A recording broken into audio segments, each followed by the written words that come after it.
Hey there, I'm Randy Zimnock, and in today's episode, we're going to cover 3 tips to make more money in an as-is sale.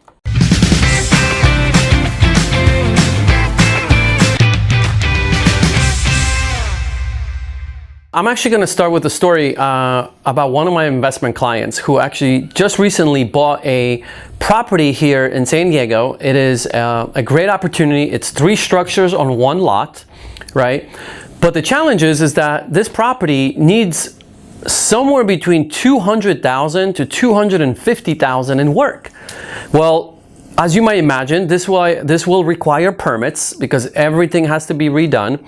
So what we've decided in this situation, like, okay, while you guys wait for permits, meaning my investor client, how about I put this house on the market in as-is condition, right? So we see, because you never know, what if we find a buyer that's willing to pay an amount that the investor might be willing to take, and in situations that, I've tested this, what could happen is that the investor could actually end up making more money and doing very little, if any, of the work, and selling the property as is.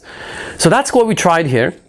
And again, this strategy would work, I would say, if you're waiting maybe, I don't know, a month. I think that's a good timeline to use. If you're waiting a month for permits and the property just sitting there vacant anyway, why not test this out and put it on the market? And that's what we did. So we had this property on the market a few weeks ago. It absolutely, needed work, so it didn't show amazingly, but I made sure that the investor cleaned it inside out as far as any debris and junk, and then landscape a bit of the yard. So it looked just clean, right? It was completely outdated, but it looked clean, right? So we put this thing on the market, but before we did, we identified who could be our best buyer for this type of a house. Because if my client bought it to fix it and sell it and make a profit, right? Most likely, our target buyer is not going to be another investor, because there's just no room there for another investor to come in, give my current investor an amount that will make them happy, and then the new investor makes money after they rehab it and flip it. Like, there is usually no room for that, right? So who's next? Who's my best buyer that I'm targeting? Well, in this situation, it's a buyer that wants to live in the property, rent out the other 2 units, and they're not afraid of doing the work, right? So my pool of those buyers, as I like to say, this is where I want to be, but my pool of those buyers is like this, right? But it doesn't, like, even if it is that small, why not test it out? We have really nothing to lose except a little bit of marketing money to put behind this and see what happens. Well, guess what?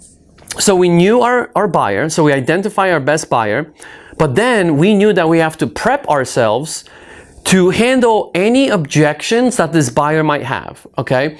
So the thing that we've put together is like, okay, what will a buyer like that want to know? Well, they're gonna probably want to know, what will this house be worth if we renovate all 3 units, right? Because remember, there's 3 units on this lot. So what would this house be worth fully renovated? So I ran comps for that, realized that number, what it was. I actually printed them so I could be prepared to show that to a potential interested client, right? Well, the second question that a buyer like that might want to ask, like, okay, well, if I renovate it, how much could that cost me roughly? Well, I already knew the number because my investor client had that number, so I was able to communicate that clearly. Well, it could be anywhere between $200,000 to $225,000. It obviously depends on the contractor you're gonna get, right? Because everyone has different pricing, but I had a ballpark figure answer to their question that they might have, right? So I always want to start thinking a few steps ahead and think of, what will that buyer want to know? So 1, they want to know the value when it's renovated. How much would it roughly cost? And then 3, how much rent could their units generate, right? Because if they live in 1 and they rent the other 2, what can that rent be? So I ran comps for rent, right? I identified different rentals in the area, looked at them, and then created a report of like, okay, based on these comps, this is the rental income you could generate from all 3 units right? And then they could decide which one they want to live in and then subtract that away and then see what they're left with, right? So really, once I have those answers, then I could technically start marketing the property, have an open house, and start generating just eyes on the house, right? Because I could handle all those objections that people might have in their head and maybe they could talk themselves out of it. But if I have these answers, they're gonna actually get excited because I'm answering them right there on the spot, right?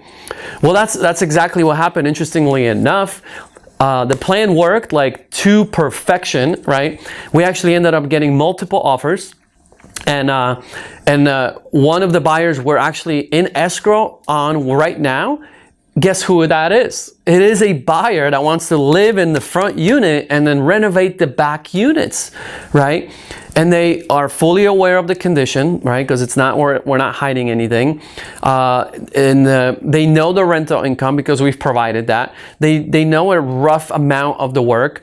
And so now they're finalizing all their inspections as we speak. So this is happening as we speak, right?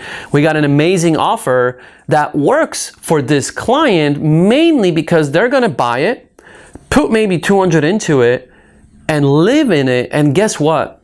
They're gonna have equity built in because they don't have to resell this house like my investor would have to once it's finished. So that's when the numbers start making sense. So if you have that type of a property, just one tip I would say for you, the investor, just please don't get greedy though, like on the amount you're asking. Like the numbers have to be attractive enough for someone, for the buyer to get excited about the opportunity that's in front of them, right?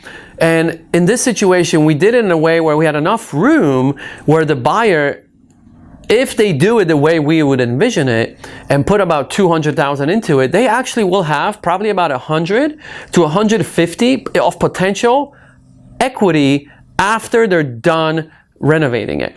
Well, that makes it a lot more attractive for them because now like, okay, I'm gonna go through all this work to get this thing to the condition that I want, but you know what? When it's done, it's worth it, right? Because I have built-in equity, right? So just think about that because I think that makes a big difference in the excitement that you will create around the property because that also is tied to what price you're gonna list it at, right? So we took all those things into consideration when we listed the house, the price and all that, be able to handle all the objections the buyer might have. And now we're just waiting on the closing. So knock on wood, I don't have wood here, that everything finishes smoothly. We have a week left before closing, so we'll see. But right now, everything looks promising, and that's how you create a win-win. Analyzing a property before you buy it is obviously very important. However, what I find that most people just do it wrong. And I know that alone, one mistake could cost you tens and thousands of dollars. It could literally cost you your business. And I don't want that to happen to you.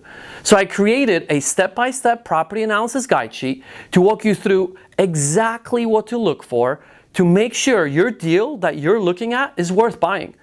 To get the property analysis guide sheet, just go to randyzimnock.com.